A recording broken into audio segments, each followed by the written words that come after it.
राधा और उसकी सबसे अच्छी दोस्त जेनो नदी के पास खेल रही थी।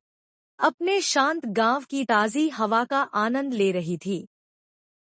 आकाश चमकीला नीला था और सब कुछ एकदम सही लग रहा था। गांव वाले अपने रोजमर्रा के कामों में व्यस्त थे। उनके चेहरों पर मुस्कान थी। बच्चे खेतों में दौड़ रहे थे। उनकी हंसी पक्षियों की चहचहाहट में घुल मिल रही थी। लेकिन अचानक आकाश में काले बादल छा गए।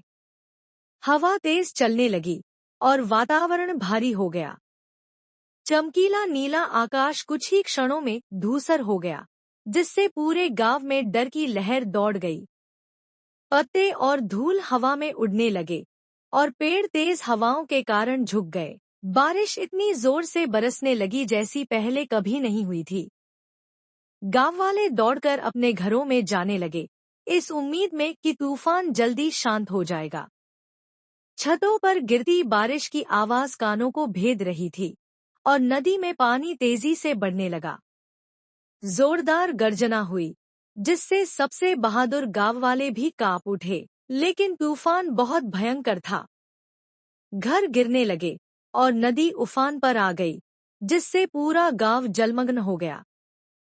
पानी की तेज धार ने बाढ़ को तोड़ दिया, पेड़ों को गिरा दिया और जो कुछ भी उसके रास्ते में आया उसे बहा ले गई।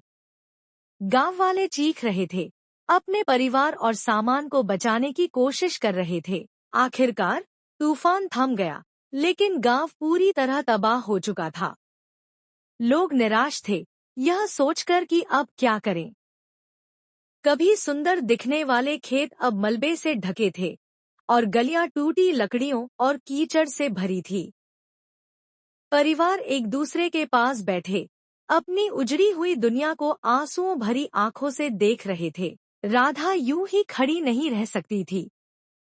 उसने अपने आंसू पोंछे और गांव वालों से कहा, हम मिलकर अपने घर को फिर से बनाएंगे।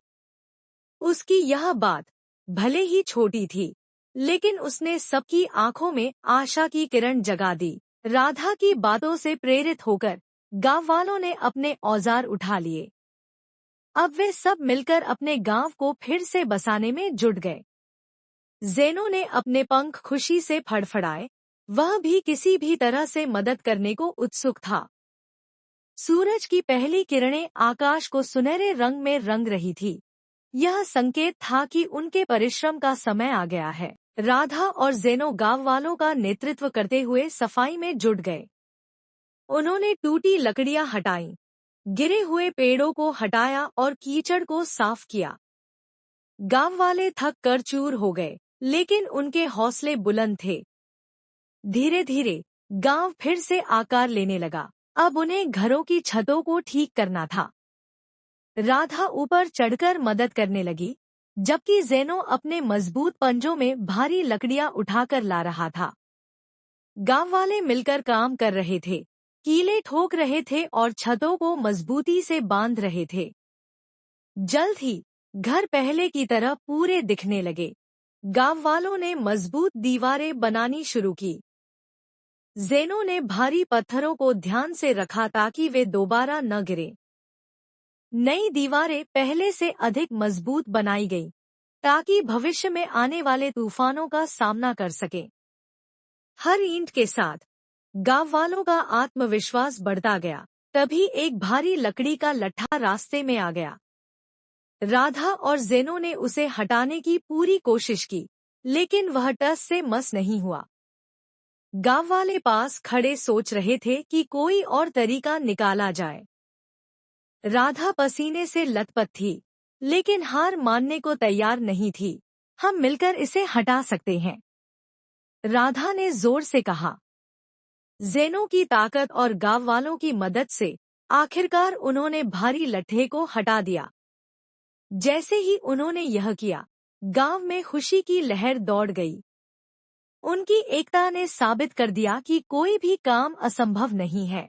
एक लंबे दिन के बाद राधा और जेनो ने सभी के लिए खाना बनाने में मदद की। गांव वालों ने साथ बैठकर खाना खाया, जिससे उनमें नई उम्मीद जगी। गर्मागर्म भोजन ने उनकी भूख मिटाई और उन्हें आगे काम करने की ताकत दी। रात भर गांव हंसी और बातचीत से गूंजता रहा, जिससे सभी को सुकून मिला। तूफान ने कई पेड़ गिरा दिए थे, इसलिए राधा और जेनो ने नए पौधे लगाए। ये हमारे गांव को और भी मजबूत बनाएंगे, राधा ने कहा। गांव वाले भी इस काम में शामिल हो गए और पौधे लगाए, जो आगे चलकर बड़े मजबूत पेड़ बनेंगे। पक्षी खुशी से चहचहाने लगे, मानो वे इस प्रयास को आशीर्वाद दे रहे हों। पुराना पुल टूट चुका था, इसलिए उन्होंने नया पुल बनाया, पहले से अधिक मजबूत और सुरक्षित। अब गांव वाले बिना डर के नदी पार कर सकते थे। जब वे लकड़ी जोड़ रहे थे और हथौड़े चला रहे थे, तो उनके मन में केवल एक ही लक्ष्य था, गांव को पहले से बेहतर बनाना। अंततः पुल बनकर तैयार हो गया, एकता और मजबूती का प्रतीक बनकर। एक छोटा लड़का नया पुल पार करने से डर रहा था। तुम यह कर सकते हो, राधा ने मुस्कुराकर कहा। उसका हाथ पकड़कर उसने उसे धीरे धीरे पुल पार करवाया। जैसे ही वह पार पहुंचा, गांव वाले ताली बजाने लगे। लड़के का चेहरा गर्व से खिल उठा। गांव में खुशी लौटाने के लिए सभी ने घरों को चमकीले रंगों से रंग दिया। जेनो के नाक पर भी रंग लग गया। बच्चे हंसने लगे और खेल खेल में दीवारों पर रंग डालने लगे। जल्द ही पूरा गांव चमकीले नीले, पीले और लाल रंगों से खिल उठा। आखिर में राधा ने सबसे ऊंचे घर पर एक झंडा लगाया। अब गांव पूरी तरह से फिर से बस चुका था, पहले से अधिक मजबूत और सुंदर। झंडा हवा में लहरा रहा था, यह याद दिलाने के लिए कि उन्होंने कितनी बहादुरी से अपने गांव को फिर से बनाया।